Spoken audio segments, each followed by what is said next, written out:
Welcome back. With us now is Michelle Peterson, who is a certified financial planner. Thanks for joining us, Michelle. My pleasure. The first thing that I wanted to start off was asking you why it's a good idea for people to make lists of their assets and what kind of things should be on that list.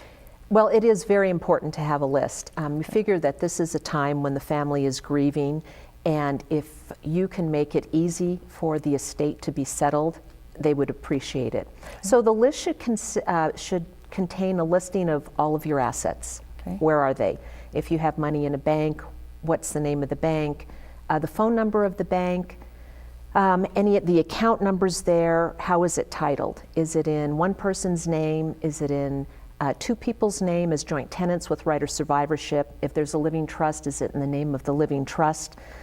Also, who are the beneficiaries, if there are any on the account? That's really important. Typically, there are IRAs, your retirement accounts, insurance policies, annuities have beneficiaries.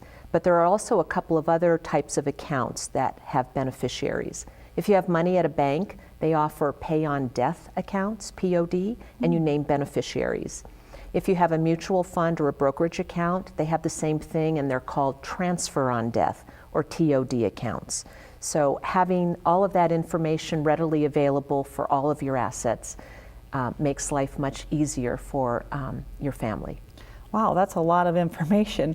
So if you have all this information, is it a good idea to have some type of a filing system, or how should that be kept? Yes, a filing system helps. If you have one file for each individual investment asset that you have and all the pertinent information in those files, it just makes life a lot easier. Okay, and then once you have all this information together, how would you best advise people to talk to their children or surviving family about that information? Well, you should always talk to your spouse and make them aware of where the list is or where their files are. And if you're a surviving spouse, it's really important to get your adult children involved in the process so they also are aware. If this is not available and no one knows where your list is, it's very difficult to go through tax returns and try and figure out where the assets are. Okay. So when you have official documentations like a death certificate, is it important, or why would it be important to have official names and that kind of information correct on that certificate? Well, this hits close to home because I just went through this the beginning of the year. My mom passed away the beginning of the year. Her legal name, which was on the death certificate, is Mary Margaret, was Mary Margaret, and she always went by Margot. She had an annuity investment and it was under Margot. Now, the insurance company would have paid the proceeds out to the beneficiaries if that was the only issue. However, Mom always lied about her age. She had about a 12-year range of years that she used. So her birth year on the annuity contract and on the death certificate didn't match.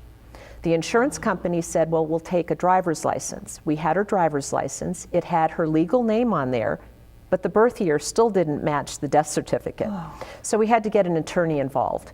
And eventually the proceeds were paid out, but it cost us money to hire an attorney. Wow. Okay, very important, correct? Yes. Legal name. Okay. Yes. So when it comes to bank accounts, how would someone go about closing a bank account that your spouse or loved one had? Well, if it doesn't go through probate, anything that doesn't go through probate, contact that company. Each one will have their own form to fill out, and they're always going to want a certified copy of the death certificate. Okay. And then, speaking of debt, if a spouse or loved one has debt, how would somebody go about taking care of that? Well, if you don't know where the debt is or what the debt is, you can always call one of the top 3 credit reporting agencies, Equifax, Experian, or TransUnion. They will also want a certified copy of the death certificate. Okay. And then what is the process for people closing out retirement accounts or IRAs or those types of accounts? It would be nice if they had a certified financial planner to guide them through this process and help them so they won't make mistakes in where they're placing the money afterwards. Each company where the IRA is, or where your retirement plan is, or pension, is going to have their own form to fill out. And they're also going to want a certified copy of the death certificate. Okay. And so following up on that a little bit, for a living spouse who might have been depending on their spouse's planning for retirement, how would they go about doing that now on their own? Well, whenever you have a major change in your life, and the death of a spouse is a major change, it's always a good time to look at what are your goals now? What is it you want to do? And are your investments, are your assets helping you accomplish those goals? Okay. Well, this has been great information. Thanks so much, Michelle. And I would like to thank all of our guests for joining us to talk about a tough situation. And thank you for tuning in today. Until next week, stay fit, stay well, and stay healthy for life with Healthy Living for Life.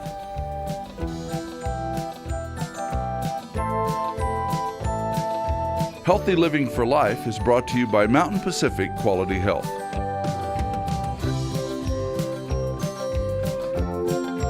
We'd love to hear from you. If you have suggestions for future programs, visit our website at mpqhf.org or call us at 406-443-4020. You can also catch us on YouTube by visiting our website and clicking on the YouTube icon. Special thanks to Fire Tower Coffee House and Roasters. Production facilities provided by Video Express Productions.